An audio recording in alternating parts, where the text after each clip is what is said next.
मधुबन के बाबा, मधुबन के बाबा मुरली वाले, आपका क्या कहना, आपका क्या कहना।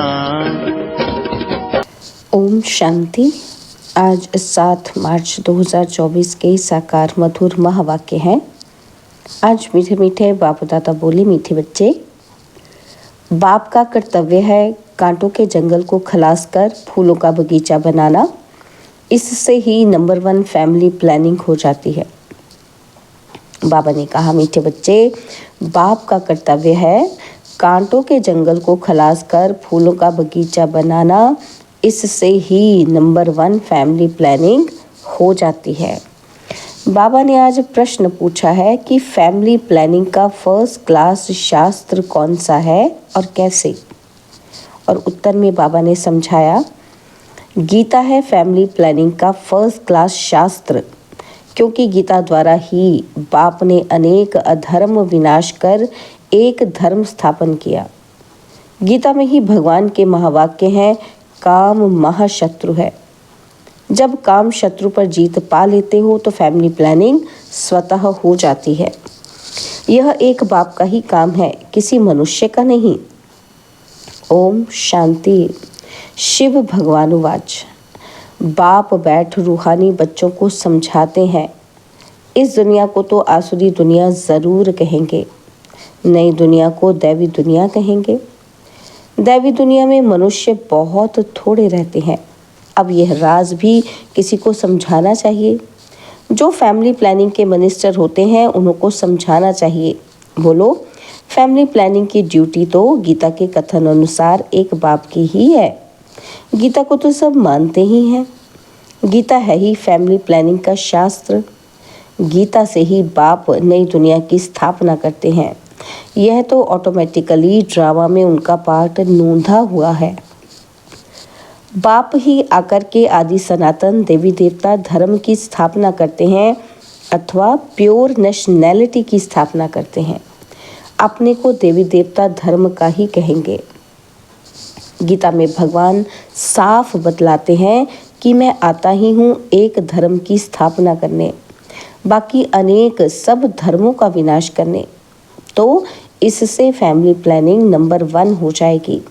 सारी सृष्टि पर जय जयकार हो जाएगी और एक आदि सनातन धर्म की स्थापना हो जाएगी। अब तो बहुत मनुष्य होने के कारण बहुत किचड़ा हो पड़ा है। वहाँ के जानवर, पंछी आदि सब फर्स्ट क्लास होंगे, जो देखने से ही दिल खुश हो जाए। डरने की बात नहीं। बाप बैठ समझाते हैं कि तुमने मुझे बुलाया ही इसलिए है कि आकर फैमिली प्लानिंग करो, अर्थात पतित फैमिलीज को वापस ले जाओ, पावन फैमिली की स्थापना करो। तुम सब कहते थे, बाबा आकर पतित दुनिया खलास कर नई पावन दुनिया बनाओ। यह बाप की ही प्लानिंग है, देखने से ही दिल खुश हो जाए। लक्ष्मी नारायण को देखने से तुम्हारी दिल खुश होती है ना। वहाँ तो यथा राजा रानी तथा प्रजा सब फर्स्ट क्लास होते हैं। तो यह फैमिली प्लानिंग की युक्ति ड्रामा में नोंधी हुई है। तुम बच्चों को समझाना है, पारलौकिक बाप तो सतयुगी प्लानिंग फर्स्ट क्लास करते हैं, कांटों के जंगल को ही खलास कर देते हैं।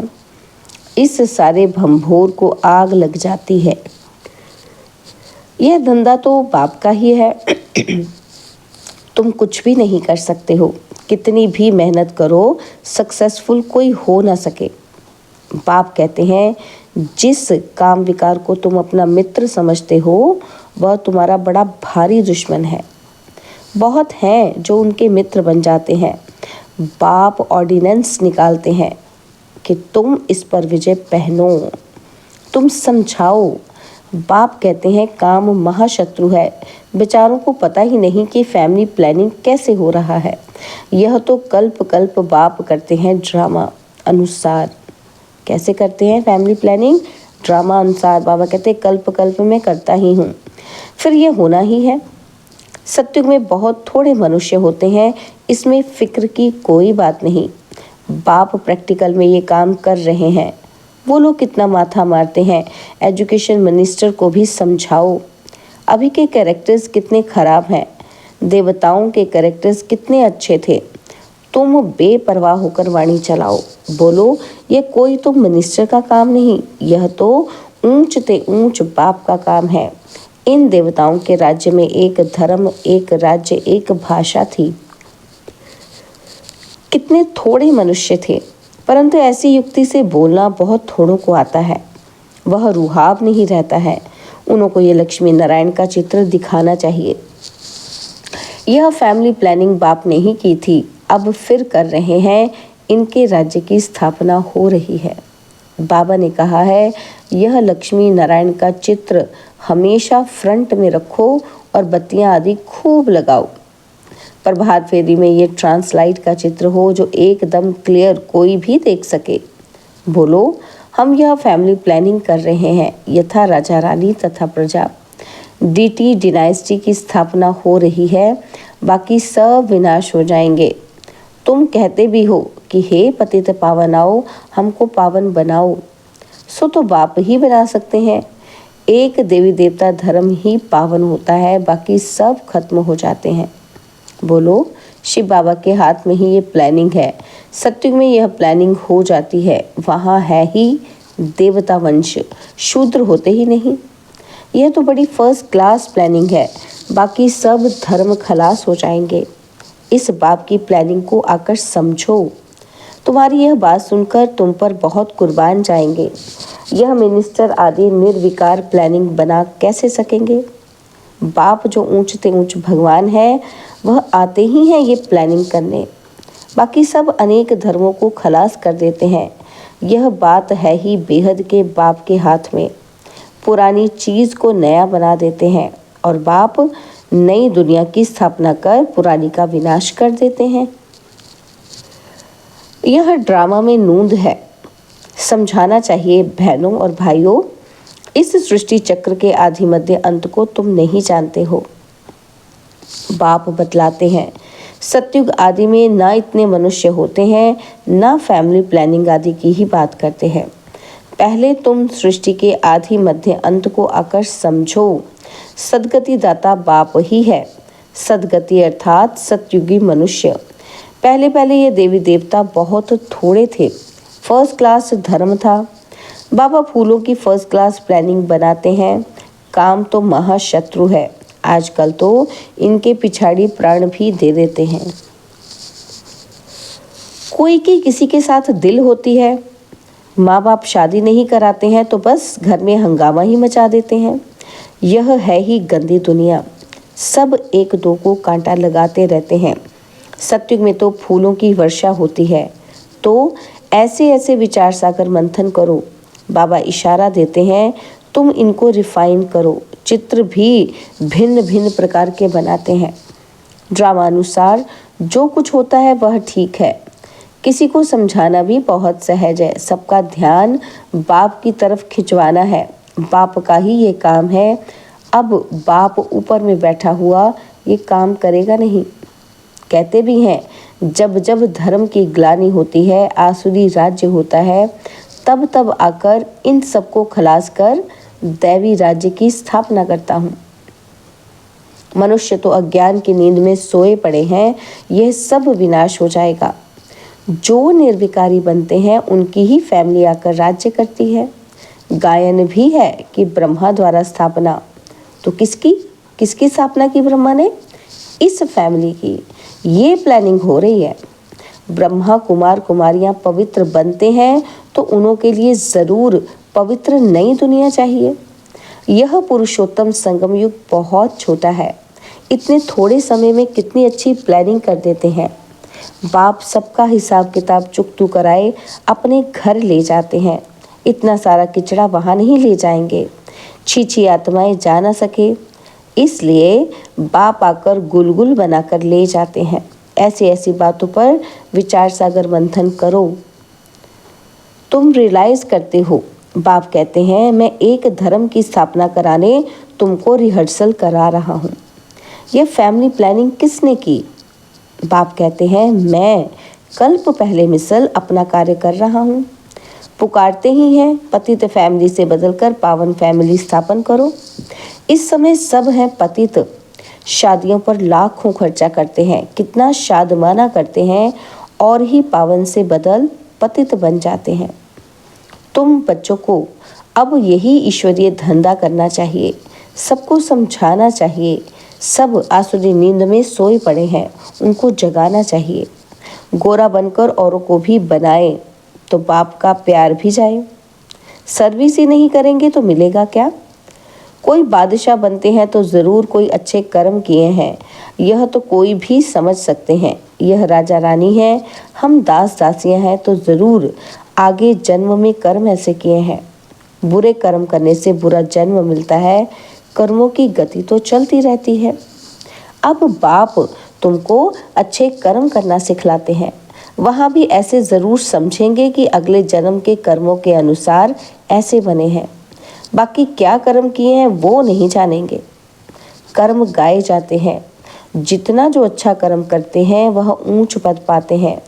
ऊंच कर्मों से ही ऊंच बनते हैं।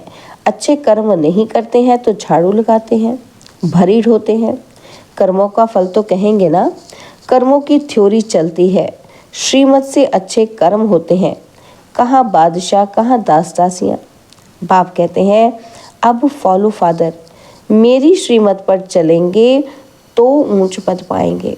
बाप साक्षात्कार भी कराते हैं। यह मम्मा बाबा बच्चे इतने ऊंच बनते हैं, यह भी कर्म है ना। बहुत बच्चियां कर्मों को समझती नहीं हैं। पिछाड़ी में साक्षात्कार सबको होगा। अच्छी तरह पढ़ेंगे लिखेंगे तो नवाब बनेंगे, रूलेंगे पिलेंगे तो होंगे खराब। यह तो उस पढ़ाई में भी होता है।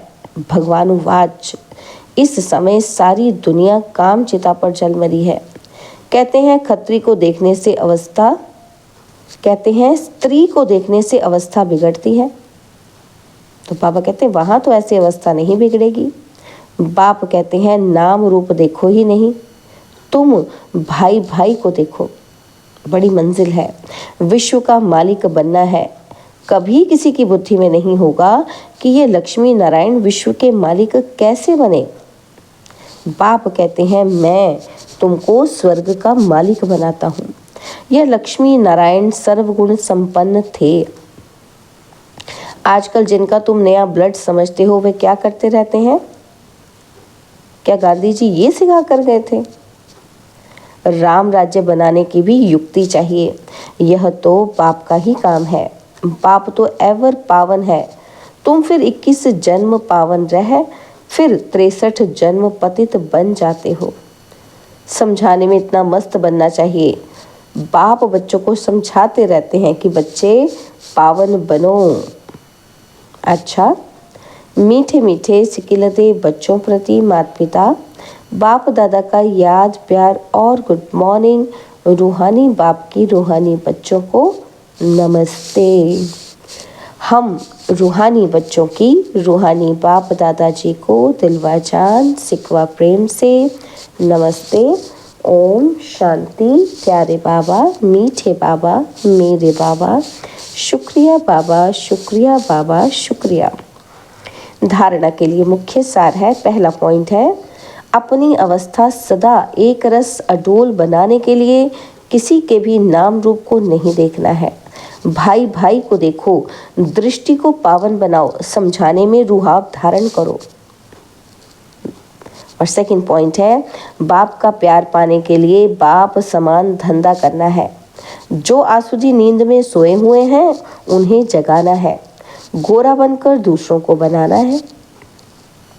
बाबा ने आज वरदान दिया, अपने सरल स्वभाव और शुभ भाव द्वारा भोलानाथ बाप के प्यार का अनुभव करने वाले आकर्षण मूर्त भव। अपने सरल स्वभाव और शुभ भाव द्वारा भोलानाथ बाप के प्यार का अनुभव करने वाले आकर्षण मूर्त भव। भोलानाथ बाप को सबसे प्रिय भोले बच्चे हैं। भोले अर्थात जो सदा सरल स्वभाव, शुभ भाव और स्वच्छता संपन्न बन, मन और कर्म दोनों में सच्चाई और सफाई वाले हैं। ऐसे बच्चे आकर्षण मूर्त बन बाप को भी अपने ऊपर आकर्षित करते हैं। भोलानाथ बाप ऐसे सरल स्वभाव वाले बच्चों के गुणों की माला सिमरन करते हैं। भगवान को भोलापन प्यारा है। आप बच्चों ने अपने भोलेपन से ही भगवान को मोह लिया, उन्हें अपना बना लिया। स्लोगन: अपने चेहरे और चलन से गुण व शक्तियों की गिफ्ट बांटना ही शुभ भावना, शुभ कामना है। अपने चेहरे और चलन से गुण व शक्तियों की गिफ्ट बांटना ही शुभ भावना, शुभ कामना है। ओम शांति।